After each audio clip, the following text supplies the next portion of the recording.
Hello दोस्तों, स्वागत है आप सबका हमारे आज की इस नई वीडियो में। आज जो कि हम आपसे चर्चा करने वाले हैं झारखंड के संसाधन। काफ़ी इम्पोर्टेंट ये वीडियो रहने वाला है। कंप्लीट वीडियो देखिएगा। नीचे आपको डिस्क्रिप्शन में टेलीग्राम का लिंक मिलेगा, वहाँ से आप इसका PDF डाउनलोड कर सकते हैं, क्योंकि ये PDF मैं आपके लिए बनाया हूँ फ्री ऑफ कॉस्ट। आप जाकर वहाँ से डाउनलोड कर सकते हैं। PDF इतना पढ़ने के लिए सूटेबल है कि मत पूछिए। आपके सामने और भी PDF है, लेकिन उसमें क्या होता है, आंसर आपको PDF के लास्ट पेज में देखने को मिलता है कि नहीं? कमेंट कीजिए, कमेंट कीजिए, कमेंट कीजिए, यस यस यस।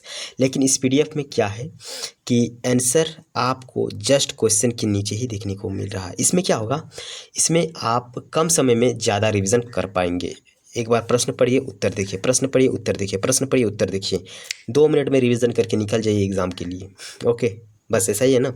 ठीक है, चलिए वीडियो को स्टार्ट करते हैं। पहला क्वेश्चन क्या है, भारत में निम्नलिखित में से किस राज्य में खनिज का सर्वाधिक उत्पादन देखने को आपको मिलता है? झारखंड। झारखंड है तो राहत है क्या? झारखंड में काफ़ी ज़्यादा खनिज संसाधन देखने को मिलता है। अगला क्वेश्चन है कि झारखंड में कितने प्रकार के खनिज आपको देखने को मिलता है? 28 प्रकार के खनिज। नाम तो 28 कहते कहते अभी सुबह हो जाएगा, रहने दीजिए, याद कीजिए। 28 को खनिज, 28 को खनिज, 28 को खनिज। झारखंड के कुल खनिज संपदा का लगभग कितना प्रतिशत भंडार झारखंड में है? तो भारत के कुल खनिज संपदा का 40% अकेले झारखंड के पास है। अगला क्वेश्चन है, झारखंड के संपूर्ण खनिज उत्पादन का कितना प्रतिशत भाग झारखंड के पास है? 46%। अगला क्वेश्चन है, झारखंड में आपको खनिज संसाधन की जानकारी के लिए जियोलॉजिकल सर्वे ऑफ इंडिया की स्थापना कब की गई थी? तो यहाँ पर इतना खनिज है तो इसकी जानकारी देने के लिए कोई तो होना चाहिए, कि देवघर में ये मिला है, कोडरमा में ये मिला है, तो इसके लिए एक जूलॉजिकल सर्वे ऑफ इंडिया की स्थापना की गई। इसकी स्थापना कब की गई? 1851 में अंग्रेज़ों के समय की गई थी, ताकि पता खोज के कि झारखंड में क्या क्या मिल रहा है, हम उसको लेकर अपने देश में जाएंगे। अगला क्वेश्चन है, खनिज संसाधनों की प्रचुरता के कारण छोटनागपुर पठार को किस नाम से जाना जाता है? रत्नगर्भा के नाम से जाना जाता है छोटनागपुर के पठार को। काफ़ी ज़्यादा संसाधन है।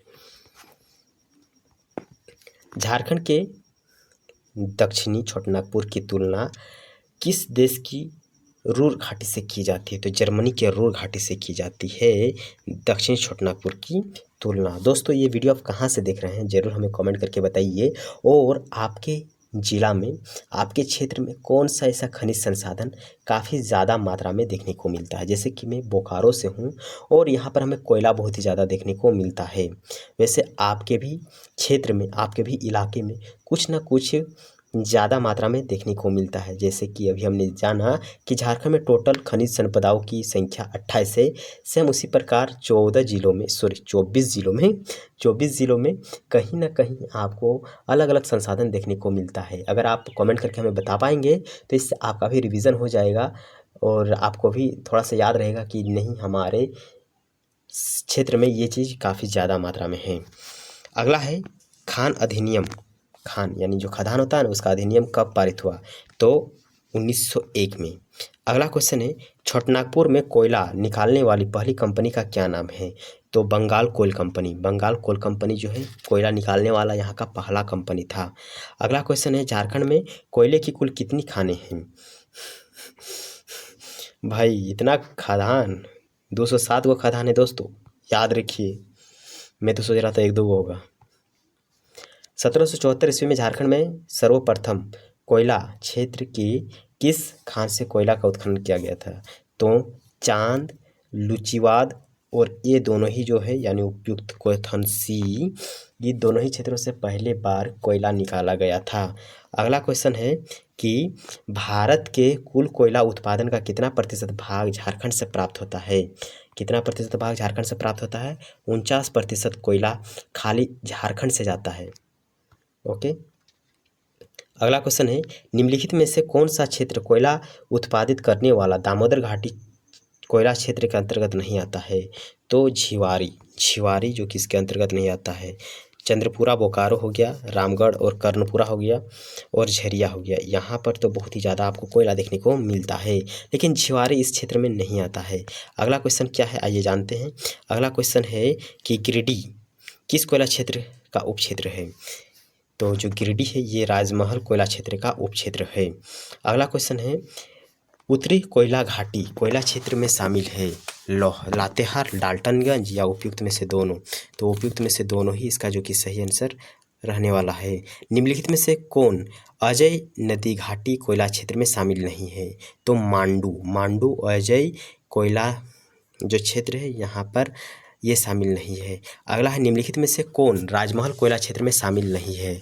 तो चरही इस क्षेत्र में शामिल नहीं है। बाद की ये जो 3 जगह आपको नज़र आ रहा है ये इसमें शामिल है।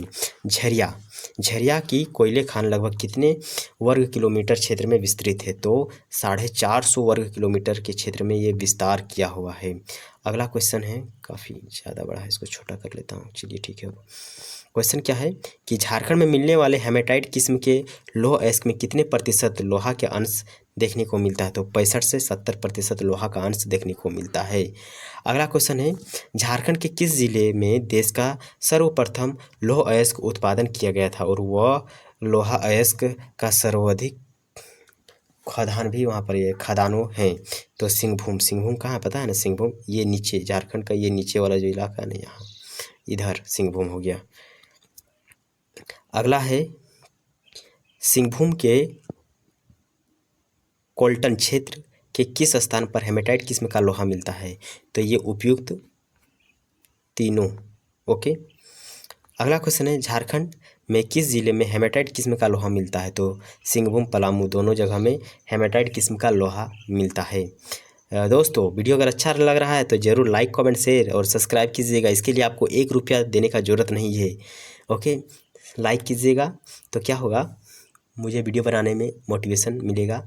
और अगर मेरा चैनल सब्सक्राइब ज़्यादा हो जाने के कारण, वॉच टाइम ज़्यादा हो जाने के कारण अगर चैनल मोनेटाइज हो जाता है तो हम आप लोगों के लिए एक मस्त स्टूडियो बनाएंगे। वहाँ पर आपको हम चित्र के माध्यम से बताएंगे, आप हमारा चित्र देख सकते हैं। चित्र का मतलब मेरा फेस देख सकते हैं। ओके, इसीलिए like comment share and subscribe ये सब जरूर कीजिएगा।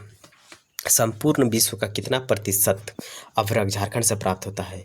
तो अभ्रक पता है, कभी बालू आप चाले हैं, बालू या बालू में ही ये अभ्रक मिलता है। देखिएगा कहीं कहीं चमकता है बालू में सादा कलर का, वो चीज़ जो होता है ना अभ्रक होता है। और अभ्रक झारखंड में ही मिलता है, ज़्यादा और कहीं नहीं मिलता है।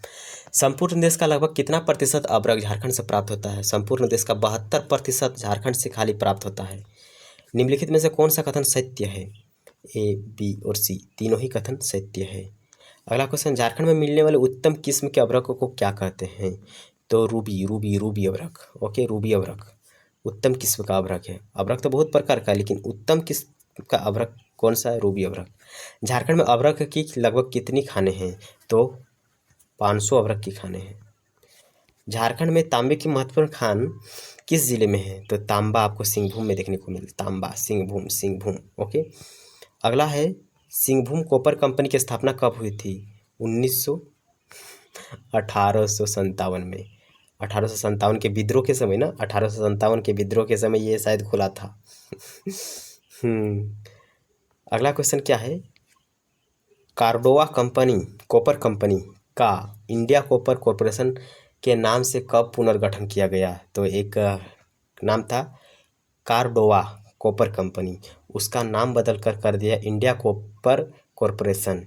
ये कब हुआ था, 1924 में हुआ था। 1924 में हुआ था। अगला क्वेश्चन है झारखंड के किस जिले में बॉक्साइट का उत्पादन नहीं होता है। रांची, पलामू, लोहरदगा। तो पाकुड़ में इसका उत्पादन नहीं होता है। किसका, बॉक्साइट का। अगला क्वेश्चन है झारखंड में निम्नलिखित में से कहाँ क्रोमियम का उत्पादन होता है। तो क्रोमियम आपको सारायकेला और जोजू हातू और बुरू, उपयुक्त तीनों ही जगह पर आपको क्रोमियम का उत्पादन देखने को मिलेगा। पूर्वी सिंहभूम के जादूगोड़ा में निम्नलिखित में से किस खनिज का उत्पादन देखने को मिलता है। तो जादूगोड़ा यूरेनियम के लिए फेमस है। पूर्वी सिंहभूम में, पश्चिम नहीं, पूर्वी सिंहभूम। झारखंड के किस जिले में टीन का उत्पादन होता है? तो टीन का उत्पादन सिंहभूम, हजारीबाग और संथाल परगना तीनों जगह में टीन का उत्पादन होता है। अगला क्वेश्चन है, झारखंड के निम्नलिखित में से किस जिले में वेनेडियम प्राप्त होता है? तो सिंहभूम में वेनेडियम प्राप्त होता है। देख पा रहे हैं कितना है? 28 गो हुआ, 28 गो हुआ। काउंट कीजिएगा तो एक बार वीडियो को पॉज कर करके। झारखंड के निम्नलिखित में से किस जिले में इल्मेनाइट प्राप्त होता है? इल्मेनाइट प्राप्त होता है, क्या क्या है इसका नाम तो हम पहली बार सुने। इल्मेनाइट क्या है? तो रांची और सिंहभूम में हमें इल्मेनाइट देखने को मिलता है। इल्मेनाइट यहीं से प्राप्त होता है, झारखंड के रांची और सिंहभूम से। अगला है, झारखंड के निम्नलिखित में से किस जिले में चूना पत्थर लाइम स्टोन प्राप्त होता है? तो हजारीबाग, बोकारो, गिरिडीह, गढ़वा, पाकुड़ और सिंहभूम, इन क्षेत्रों से हमें लाइम स्टोन यानी चूना पत्थर देखने को मिलता है। दिवाली में तभी न पोताई इतना चलता है। झारखंड के निम्नलिखित में से किस नदी से स्वर्ण अयस्क प्राप्त नहीं होता है? तो स्वर्ण रेखा कोयल नदी से प्राप्त होता है। ये दोनों नदी से भी प्राप्त होता है, लेकिन ये जो सीन है ना, फल्गु और सोन नदी से प्राप्त नहीं होता है। क्या? सोना। झारखंड के निम्नलिखित में से किस जिले में एस्बेस्टस की प्राप्ति होती है? तो सिंहभूम में एस्बेस्टस की प्राप्ति होती है। चीनी मिट्टी के संबंध में निम्नलिखित में से कौन सा कथन सत्य बताना है? तो ए, बी और सी दोनों ही सत्य है, ये जानते हैं। तो जो चूना मिट्टी होता है, चीनी मिट्टी होता है, देश की सर्वोत्तम चीनी मिट्टी झारखंड के सिंहभूम जिले से मिलती है। चीनी मिट्टी यह ग्रेनाइट की फेल्सपार खनिज के क्षय से प्राप्त होता है। तो ग्रेनाइट के फेल्सपार खनिज के क्षय से प्राप्त होता है। ये अग्निशामक प्रतिरोध होता है, यानी जब कोई आग हदकता है ना, अगर इसका छिड़काव करेंगे मिट्टी का तो फिर आग शांत हो जाएगा, बुझ जाएगा। अगला क्वेश्चन है, निम्नलिखित में कौन सा कथन, अच्छा ये तो हो गया ना, अच्छा नहीं हुआ है। अग्नि मिट्टी के संबंध में असत्य है। तो झारखंड में ये 6 खदान है ना, 6 खदान नहीं है, कितना खदान नहीं पता है सही में।